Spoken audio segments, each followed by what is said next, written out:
Hey everyone, let's talk about something we literally all have in common, no matter where we are in the world: the weather. It's the ultimate conversation starter, right? In this explainer, we're going to break down some super simple ways to talk about the weather in English so you can sound totally natural and confident. Let's jump in. So, let's start with the big one, the question you'll hear all the time. Just for a second, look out your window. Go on, really look. How would you answer this question right now? By the end of this, you're going to have a fantastic answer. Okay, first things first. I've got one simple trick that's going to immediately expand your weather vocabulary. It's a tiny change to a word that makes a huge difference. Trust me, this is a good one. And here it is, the magic formula. All you do is take a basic weather word, a noun, and just stick a Y on the end. And boom, just like that, it turns into an adjective, a word you can use to describe something. This little trick is key to sounding less like a textbook and more like a real person. Let's look at some examples. You'll see how easy this is. Sun becomes sunny. Cloud becomes cloudy.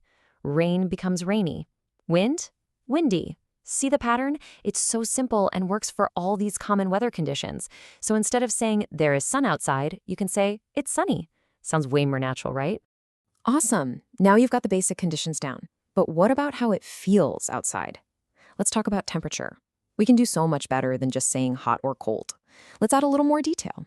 Think of temperature like a scale. Way up at the top, when it's just incredibly hot, you can say it's boiling. A little further down, when it's pleasantly hot, perfect beach weather, that's warm. Now, on the other side, when it's just a little bit cold and you're thinking, maybe I need a light jacket, that's chilly. And all the way at the bottom, when it's super cold, we're talking below 0 Celsius, that is freezing. So we have the words now. That's great. But how do we actually use them in a sentence? Let's look at how to put these awesome new words into a totally normal everyday conversation. Okay, listen up because this is probably the most important phrase you need to know. Almost every time you describe the weather, your sentence will start with "it is," or what you'll hear most people say, the contraction "it's." It's sunny, it's windy, it's chilly. It's that simple, but it is the foundation for pretty much everything we're going to say about the weather. And now for something a little more fun. You've probably heard this famous English idiom. If someone says, "Wow, it's raining cats and dogs out there," please don't look for animals falling from the sky. It's just a very dramatic and playful way to say that it's raining really heavily. And here are a few more phrases you'll hear all the time. If you want to know what the weather will be like tomorrow, you ask, "What's the forecast?" If you look outside and see big dark clouds, you can say, "Oh, it looks like rain." And of course, we love to complain about the weather, right? On a boiling hot day, you might say, "Ugh, I'm melting." And on a freezing cold day, "Brr, I'm freezing." All right, that's enough for me. It is time for you to put your new skills to the test. We're going to take a quick trip around the world, and you're going to be the weather reporter. You ready? Let's do this. Our first stop is London. Okay, take a look. We've got a cloud symbol, and the temperature is 12 degrees Celsius. Using our new words, how would you fill in these blanks? In London, it is and.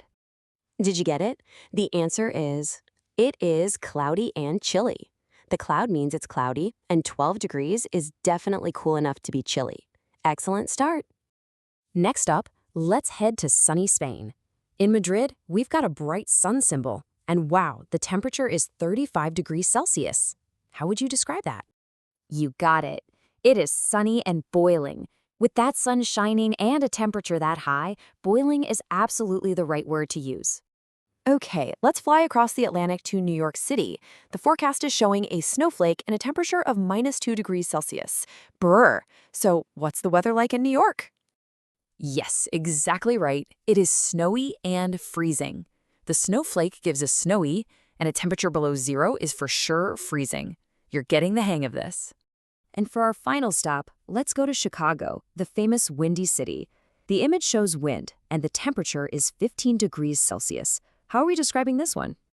And the answer is, it is windy and warm. Of course, wind becomes windy, and 15 degrees is a really nice, pleasant temperature that we'd call warm. You did an amazing job on our little world tour. And that brings us right back to the beginning. But now you have the vocabulary, you have the phrases, you are totally ready to answer this question. So one last time, look out your window. What's the weather like where you are right now? Is it sunny and boiling, or maybe it's cloudy and chilly? Now you know exactly how to say it.